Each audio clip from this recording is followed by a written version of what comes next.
강도가 들면 어떻게 하나 불안으로 늘 떠는 그런 여성이 있었습니다. 늘 불안한 마음 때문에 깊은 잠을 자지 못했고 조그만한 소리만 들려도 너무 민감하게 구니까 남편조차도 깊은 잠을 자기가 쉽지 않았습니다.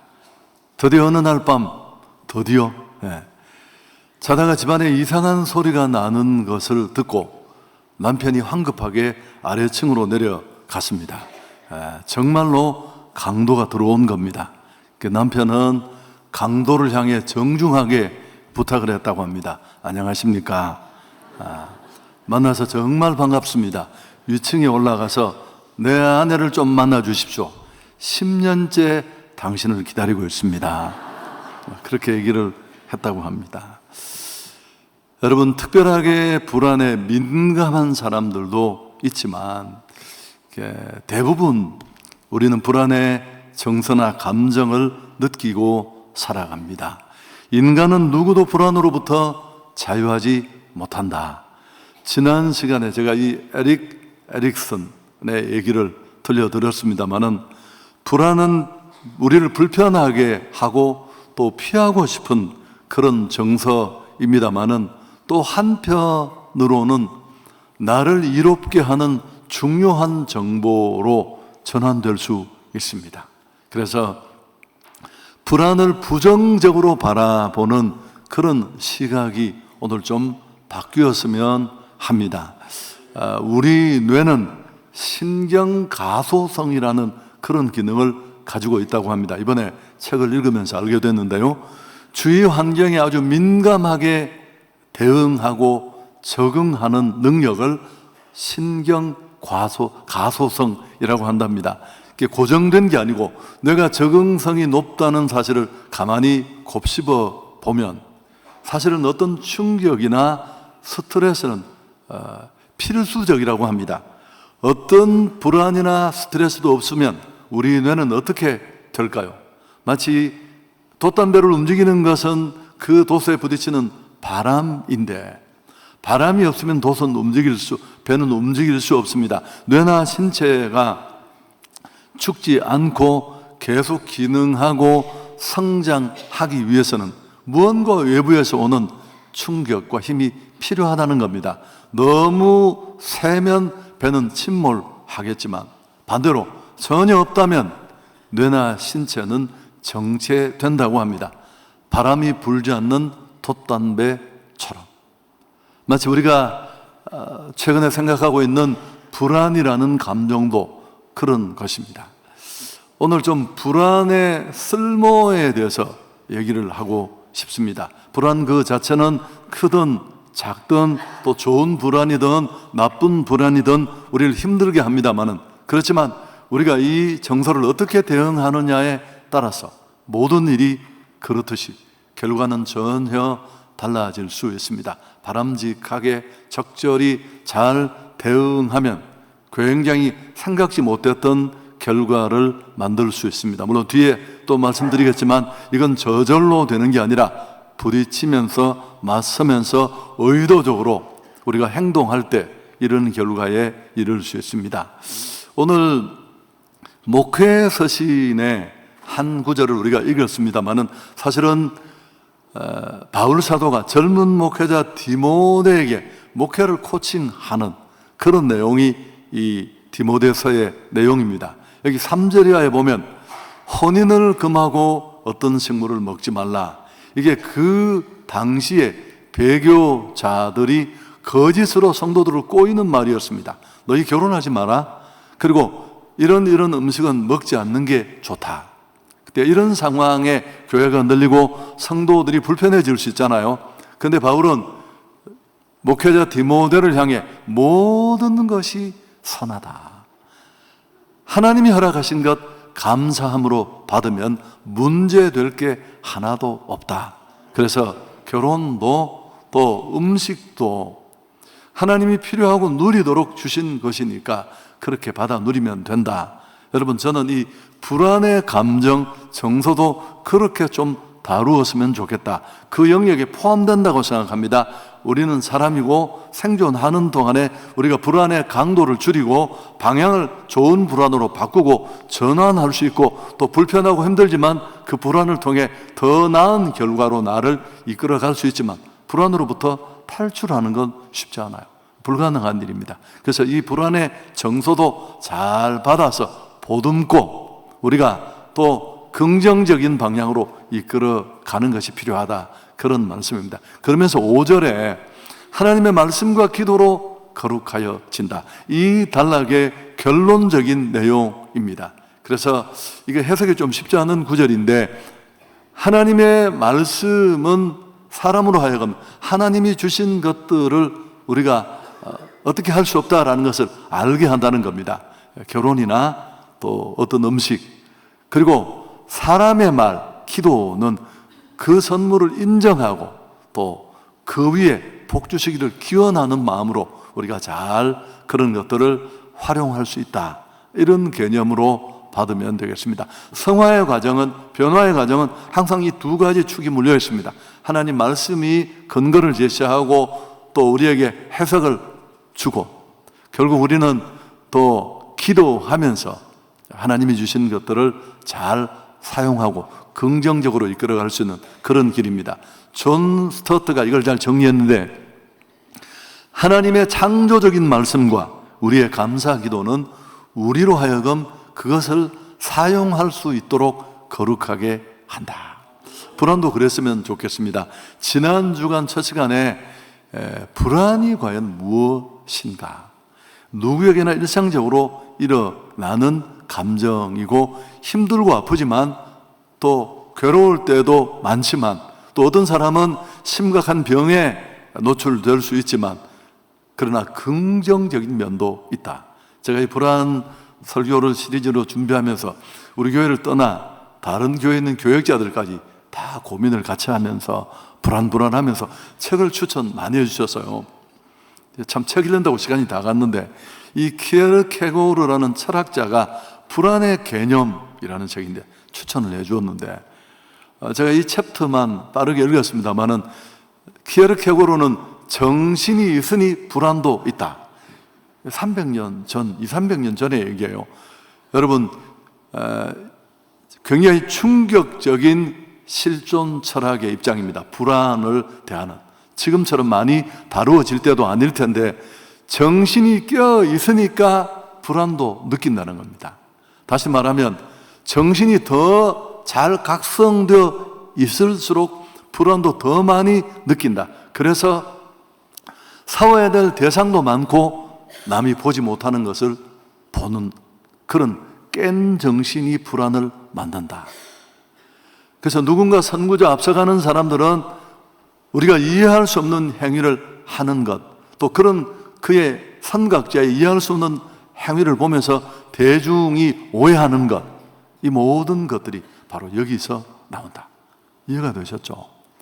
불안이 크다는 것은 그의 정신이 각성되어 있다는 뜻이고, 결국 그래서 보지 못하는 것을 보고 느끼지 못하는 것을 느끼면서 다음 시대를 여는 그런 역할도 할 수 있다. 반응이 좀 그렇습니다. 여러분, 오늘 이 시간에는 뇌과학자들이 밝힌 불안이 긍정적으로 주는 축복 선물들을 몇 가지 여러분과 나누고자 합니다. 좀 힘들 수 있어요. 불안에 숨겨진 힘을 발견했으면 하는데, 제가 지금부터 말씀드릴 이 대여섯 가지는 당신의 불안은 죄가 없다라는 웬디 스지키라는 여성 뇌과학자의 책을 제가 많이 참고를 했고요. 다음 주에 우리 서점에 이 책을 비치해 두겠습니다. 좀 더 깊이 관심을 가지고 싶은 분은 읽으면 실제에도 많이 나오고, 또 이 저자 자신이 뇌과학자면서 겪었던 불안을 풀어내는 그런 과정들을 통해 좀 도움이 될 수 있다고 생각합니다.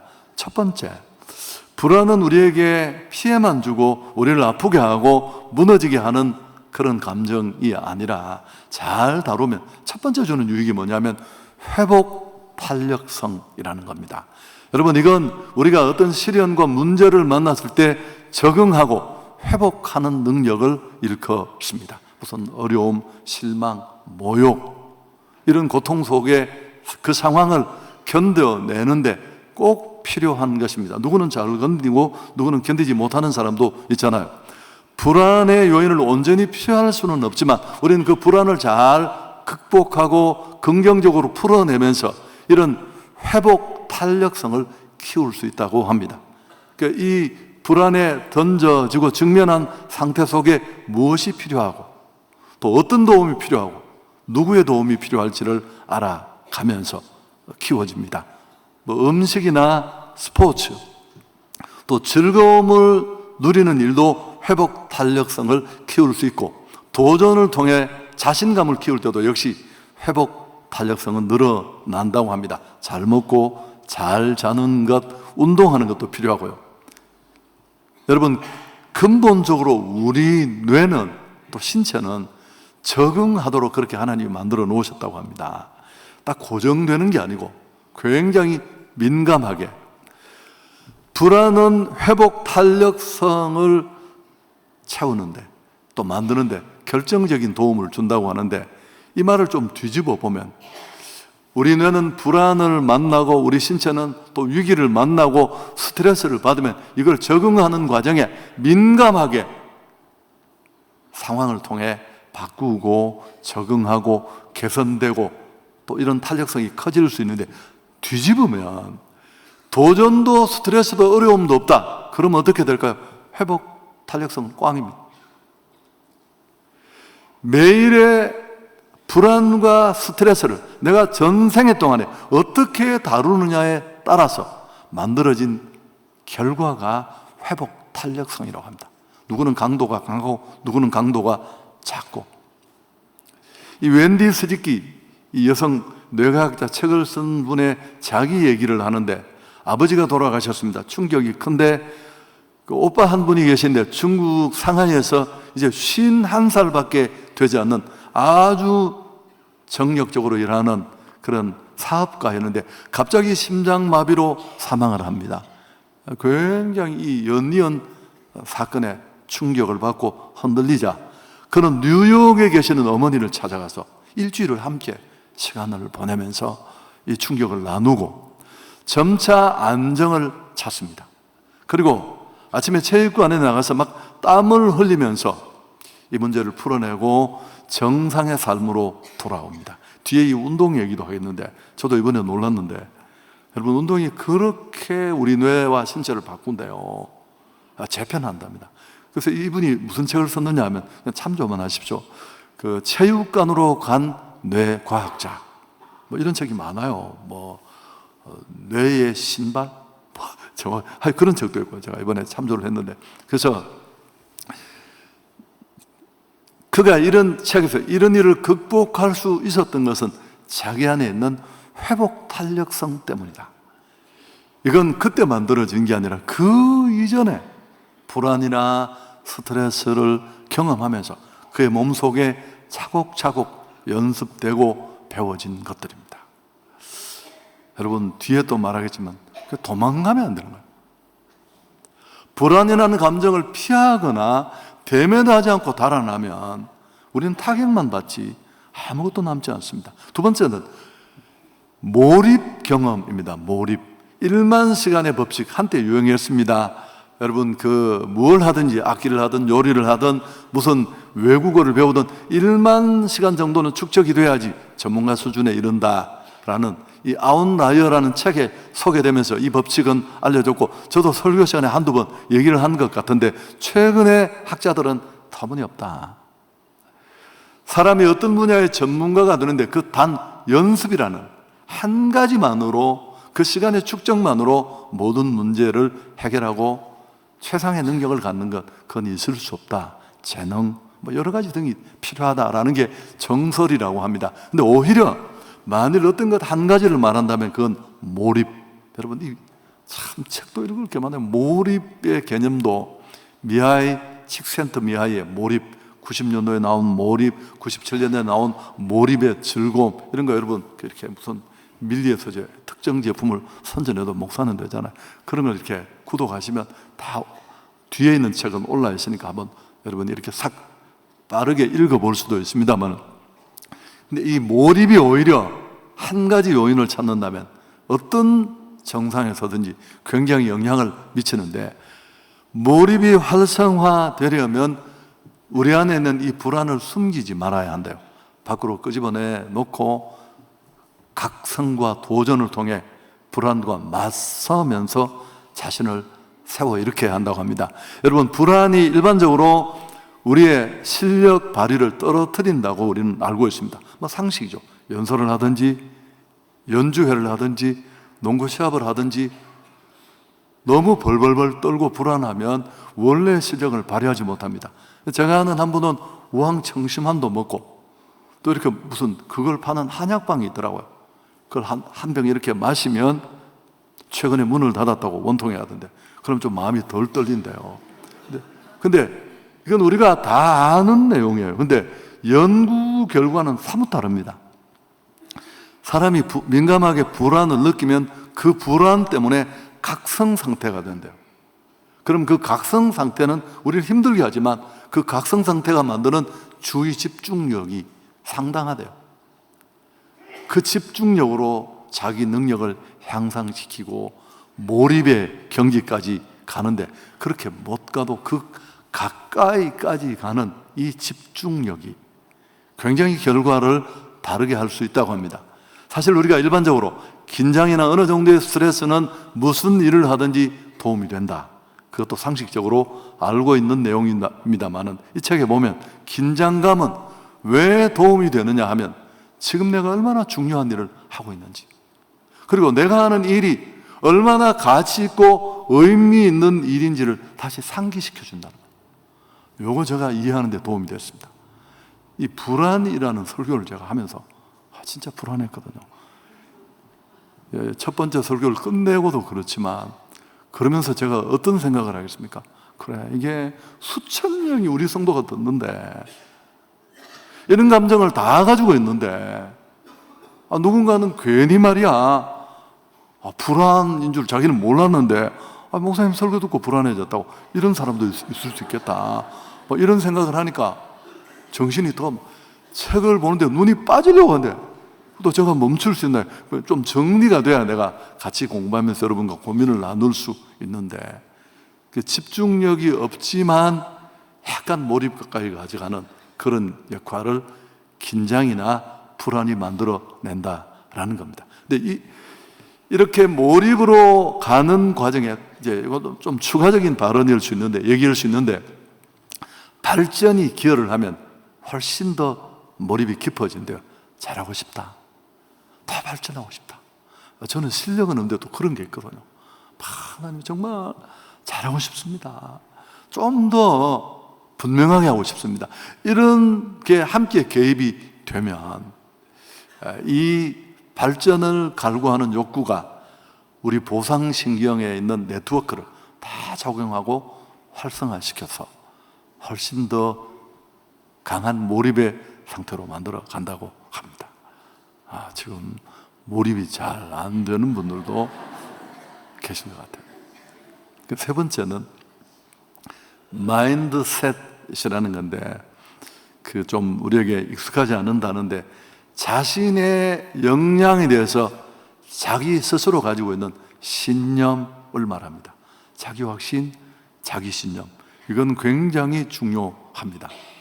불안이라는 경험을 부정적인 것으로 보느냐 긍정적으로 보느냐 하는 것은 큰 영향을 미치는데, 그렇게 되려면 우리가 의식적으로 좋은 감정으로 보고 또 기꺼이 나서는, 이분은 이 책에서 이걸 활동가 마인드셋이라고 말했는데, 쉽게 말하면 불안을 문제가 아닌 교훈으로 본인이 그렇게 재해석하는 거예요. 어차피 해야 될 일을 힘든다, 무겁다. 이것도 과거에 이제 제가 어린 시절에 저희 집에 개를 키웠는데, 요새 우리가 말하는 그런 개는 아닙니다. 그냥 마당에 키우는 그런 개였고 또 먹을 수도 있는 그런 개였는데, 어릴 때 얘기니까요. 근데 그 개가 죽어서 이제 어머니와 제가 이렇게 바켓에 담고 그 개를 묻어주러 가는 길인데 그게 얼마나 무거운지 개를 제가 안기도 많이 안 하는데 제가 어머니 너무 무겁습니다. 우리 어머니가 무겁다 하면 점점 더 무거워진다. 시체는 그렇대요. 근데 정말 점점 더 무거워지는 거죠. 그런 원리처럼 여러분, 우리를 죽이지 못하는 것은 우리를 더 강하게 만든다. 이게 니체의 말이라 굉장히 유명한 말이고 김난도 교수의 그 책 신년에 나오는 23년도입니까? 책에 이 얘기가 실려서 저도 소개했는데 코로나19는 전 세계를 죽일 것 같은 기세로 우리를 엄청난 공포 속에 몰아넣었지만 우리는 백신도 개발하고 막 예방도 하고 마스크도 착용하고 잘 극복했습니다. 훨씬 더 강해진 거죠. 역시 불안을 통해 그런 길에 이를 수 있다는 겁니다.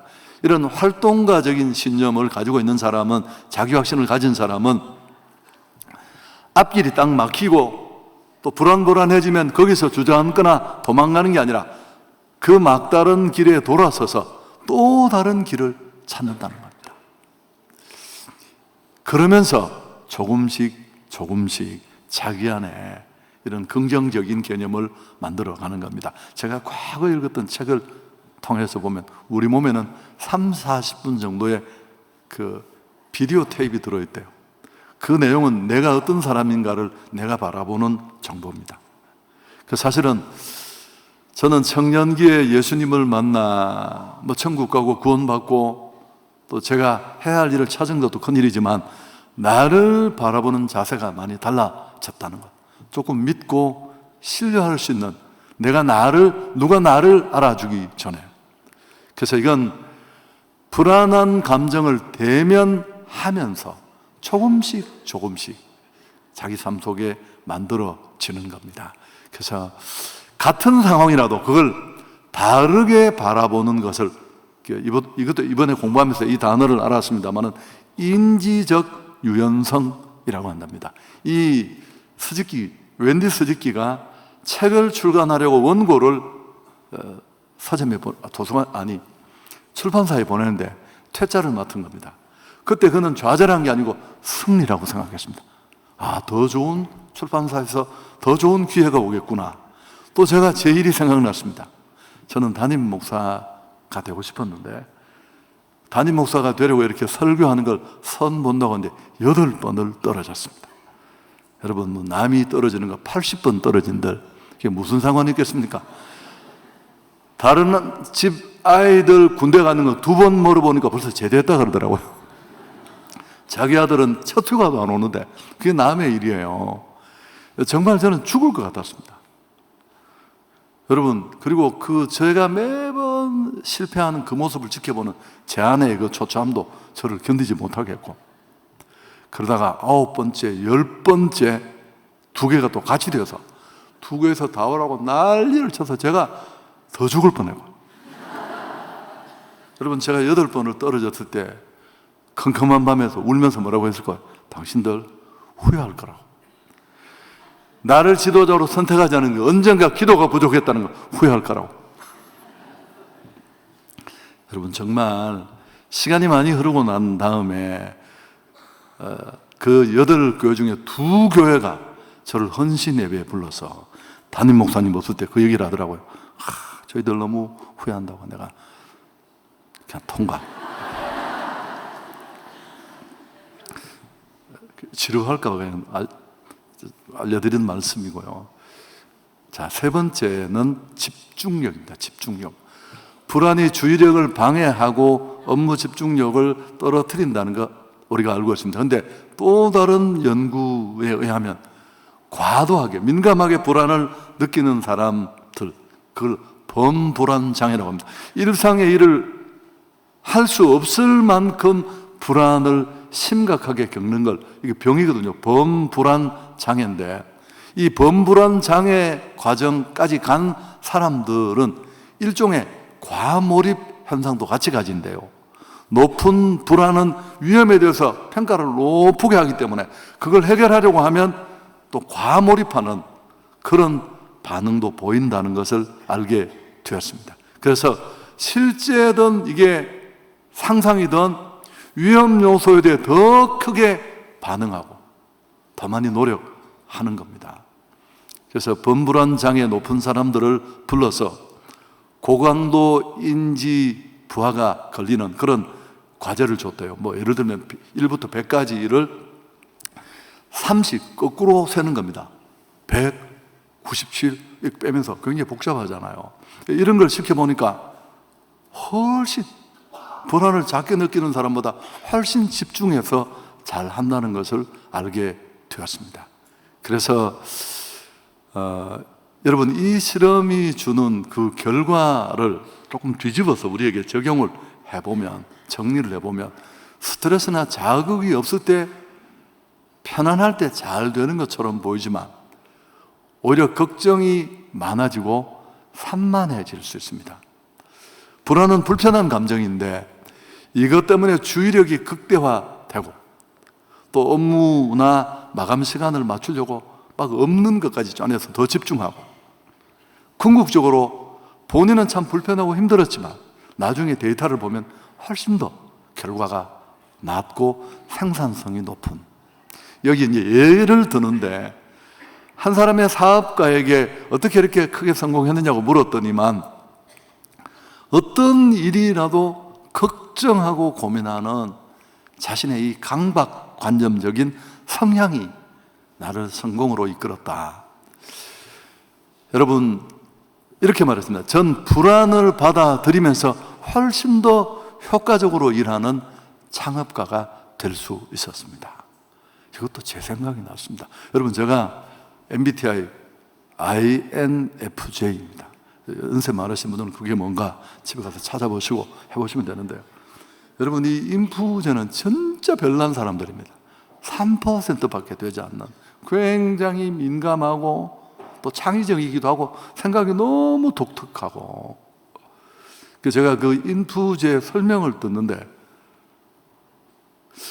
딱 내 얘기 같아서 어떻게 저런 사람이 다 있을까 싶어서 철야를 마치고 MBTI를 해보니까 제가 INFJ인데 더 놀라운 건 우리 딸 하나가 똑같은 애가 있더라고. 와. 우리 직원 중에 한 명이 그러더래요. 목사님은 불안해하면서 일하는 분 같다. 정확하게 본 겁니다. 언제나 불안을 크게 인식하고 막 직원들을 몰아붙이고 설명도 안 하고 소리치고 우리 지금이 위기다 막 그러면서 다 없는 실력을 짜내고 없는 집중력을 만들고, 요거 이해가 되시죠? 표정을 보니까 야, 그러면 좋기는 좋은데 빨리 죽을 것 같은데. 통과. 또 한 가지는 불안이 주는 사회성. 여러분, 다니엘 골먼이라는 미국의 이 심리학자가 만들어낸 사회지능, 이 책도 읽어보시면 좋고요. EQ, 감성지능이나 IQ보다 사회지능인 이 SQ가 더 중요하다고 주장했습니다. 좋은 불안은 불안의 감정으로만 끝나는 게 아니라 타인과의 관계를 맺도록 관심을 갖습니다. 외향적 동기를 유발한다 이렇게 적혀 있는데 불안하니까. 여러분, 제가 또 계속 이렇게 얘기해서 죄송한데 이제 이 두 번째 설교를 준비하면서 이 불안의 설모에 대해서 설교를 하려고 하다가 할 수가 없는 겁니다. 제 마음속에 불안한 마음이 뭐라고 말하냐면, 네가 무슨 의사냐? 그런 이야기를 왜 설교 시작에 다 하느냐? 누가 그걸 들어주냐? 빨리 끝내. 두세 번 만에. 그러던 차에 우리 딸아이가 전화가 왔습니다. 그래서 내가 딸아 미안하다. 아빠가 이거 피드백 받을 때가 너무너무 없어서 내가 첫 번째 설교를 하고 두 번째는 못할 것 같아. 우리 딸이 비교적 저한테 직언을 하는 그런 게 있습니다. 엄마를 닮아서.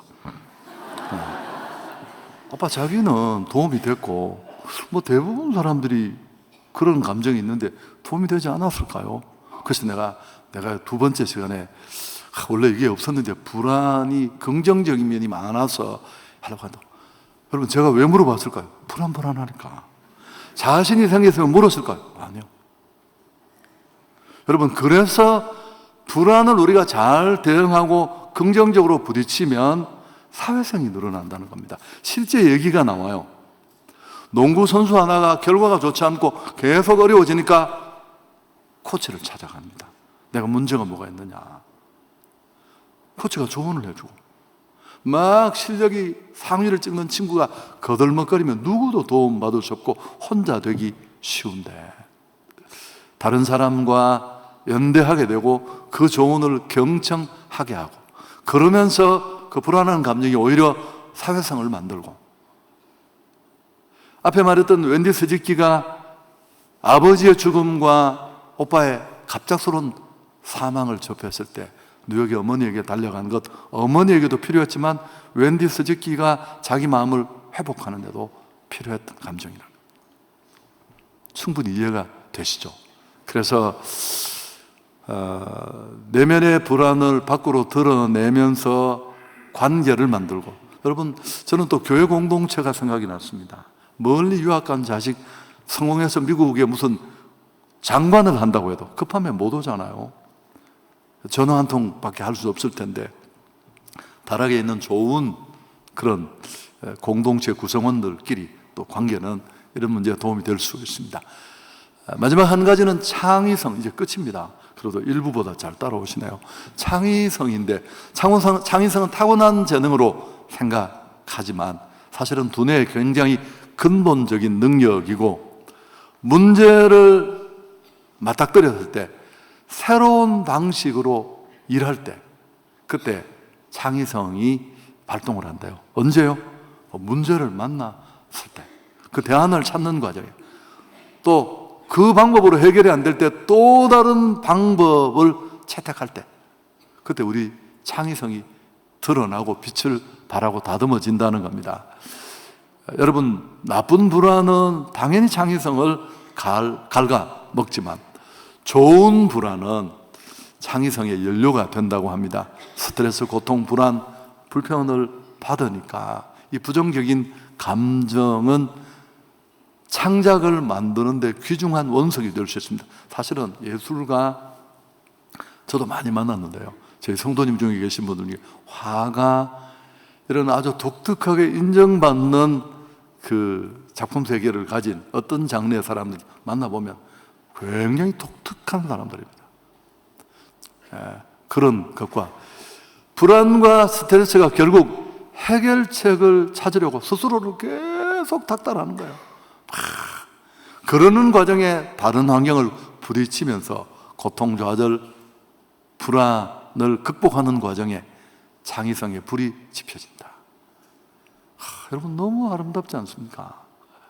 그러니까 고통이 없이 대가를 치르지 않고, 저는 설교를 이제 가르치고 있기도 하고, 지금은 가르치지 않지만 우리 교역자들에게도 자주 설교 얘기를 하고, 최근에 제가 그 목회 안식월을 가면서 우리 부교역자들 내가 돌아와서 5사람만 뽑아서 새벽기도 끝나고 내가 한 달 정도를 만나겠다.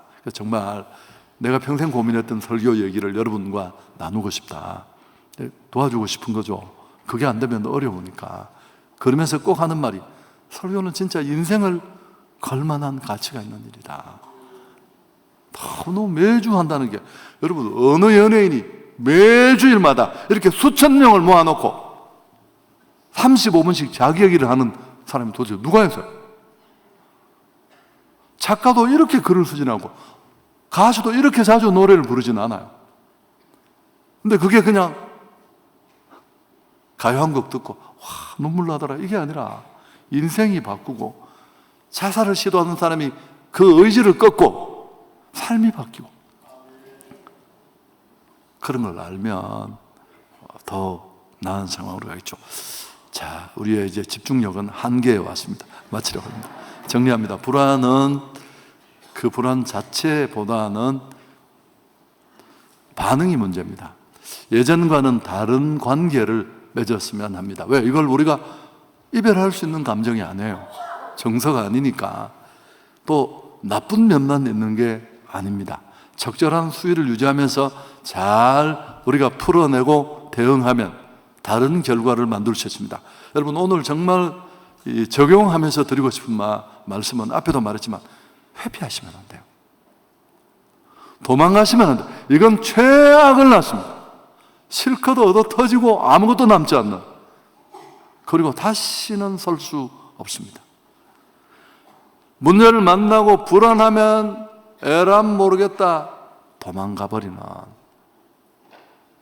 여러분, 이런 성품은 자기 삶에 고스란히 습관으로 달라붙습니다. 그래서 끊어버리지 못합니다. 당장 마감 시간을 맞춰야 할 수 있고, 또 물건의 납품, 발표, 저처럼 무슨 매주 설교 원고를 언제까지 끝내서 넘겨야 한다는 이런 어려움들, 근데 이런 것들은 오히려 잘 우리가 감당하면 하나님이 주신 감성을 내가 끌어안고 또 기도하면서 잘 그분의 도우심을 구한다면 오히려 긍정적으로 바꿀 수 있습니다. 불안이 주는 각성 때문에 불안해서 더 몰입하고 또 마음을 바꾸고, 굉장히 독선적이던 내가 그 불안을 인정하면서 주변의 사람들의 도움을 기꺼이 구하고 새로운 방식도 찾게 되고, 불안을 껴안으면 어떨까, 이런 제안을 드리고 싶습니다. 앞에 있는 직장 동료를, 공동체 지체를 내가 힘들었죠 이번에, 그렇게 다 떠나보내고 너무 어려웠을 것 같다 안아주는 것처럼, 내 안에 나를 위해서 좋은 신호로 다가온 정서고 감정이기도 하니까요. 근데 이 불안과 가까워져 보면 수다쟁이에요. 너무 말을 많이 하는 거야. 너 설교 네가 그렇게 했다고 그걸 알아들었겠냐? 너는 네 생각에 준비했지만 사람들은 전혀 다를 수 있어. 그런 얘기를 네한테 듣고 싶겠어? 의사한테 듣지? 끊임없이 얘기를 하니까 힘들죠, 사람이. 그렇지만 잘 다루면 좋겠습니다. 마지막 얘기입니다. 제가 이 제목을 이대로 설교를 한 적도 있어요. 불안한 사람이 성공하는 이유. 미국의 데이터입니다만 경영을 정말 잘하는 사람들 불안 수치를 조사해 보니까 일반 사람보다 10배가 높았대요. 10배가. 불안감이 높은 사람들이 가지는 특징이 두 가지가 있대요. 첫째, 새로운 것을 계속 추구한다. 불안한 이유가 길이 막히거나 위기를 발견했으니까 그걸 풀어나가려는 의지가 크니까 계속 새로운 시도를 하는 겁니다. 그 과정에 새로운 혁신이 나오는 거죠. 두 번째는 중독적인 성향이 돼요. 뭐 한번 꽂히면 그 불안으로부터 못 벗어나니까 그 불안이 아까 말한 각성의식을 만들고 집중을 만들어서 계속 자기를 몰아가고, 또 그 오랜 시간 버티는 집중력이 결과를 만드는, 이것도 좀 이런 토를 달면 여러분이 짜증날 수 있는데, 우리 한성교회는 행축의 영혼을 살리는 불안이 또 있습니다. 그렇지만 우리는 너무 경험도 많고, 이번에도 다락에 잘 협력해서 역시 멋지게 풀어내리라 확신합니다.